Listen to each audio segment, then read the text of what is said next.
বন্ধুগণ, শহীদ আবু সিদ্দিক হালদারের পুলিশি নির্যাতনে নির্মম হত্যার প্রতিবাদে ও শহীদ ইরশাদ আলম, প্রসেন মণ্ডল সহ গণপিটুনিতে মৃতদের ন্যায় বিচার ও অভিযুক্ত অপরাধীদের গ্রেপ্তার এবং দৃষ্টান্তমূলক শাস্তির দাবিতে আগামী 7 আগস্ট বুধবার অর্থাৎ সামনে বুধবার বেলা 1টায় শিয়ালদা রেল স্টেশন থেকে ধর্মতলা ঐতিহাসিক মহামিছিলে দলে দলে যোগ দিন। প্রধান বক্তা হিসাবে উপস্থিত থাকবেন আইএসএফ এর চেয়ারম্যান বিধায়ক নওশাদ সিদ্দিকী ও আরো অন্যান্য নেতৃত্ববৃন্দ। বন্ধুগণ, শহীদ আবু সিদ্দিক হালদারের পুলিশি নির্যাতনে নির্মম হত্যার প্রতিবাদে ও শহীদ ইরশাদ আলম, প্রসেন মণ্ডল সহ গণপিটুনিতে মৃতদের ন্যায় বিচার ও অভিযুক্ত অপরাধীদের গ্রেপ্তার এবং দৃষ্টান্তমূলক শাস্তির দাবিতে আগামী 7 আগস্ট বুধবার অর্থাৎ সামনে বুধবার বেলা 1টায়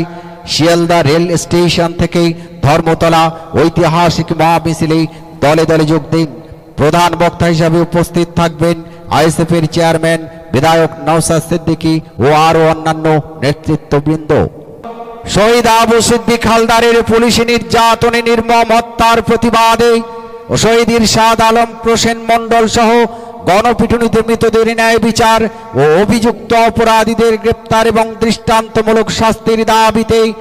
আগামী 7 আগস্ট বুধবার অর্থাৎ সামনে বুধবার বেলা 1টায় শিয়ালদা রেল স্টেশন থেকে ধর্মতলা ঐতিহাসিক মহামিছিলে দলে দলে যোগ দিন। প্রধান বক্তা হিসেবে উপস্থিত থাকবেন আইএসএফ এর চেয়ারম্যান বিধায়ক নওশাদ সিদ্দিকী সাহেব ও আরো অন্যান্য নেতৃত্ববৃন্দ। শহীদ আবু সিদ্দিক হালদারের পুলিশি নির্যাতনে নির্মম হত্যার প্রতিবাদে ও শহীদ ইরশাদ আলম, প্রসেন মণ্ডল সহ গণপিটুনিতে মৃতদের ন্যায় বিচার ও অভিযুক্ত অপরাধীদের গ্রেপ্তার এবং দৃষ্টান্তমূলক শাস্তির দাবিতে আগামী 7 আগস্ট বুধবার অর্থাৎ সামনে বুধবার বেলা 1টায় শিয়ালদা রেল স্টেশন থেকে ধর্মতলা ঐতিহাসিক মহামিছিলে দলে দলে যোগ দিন।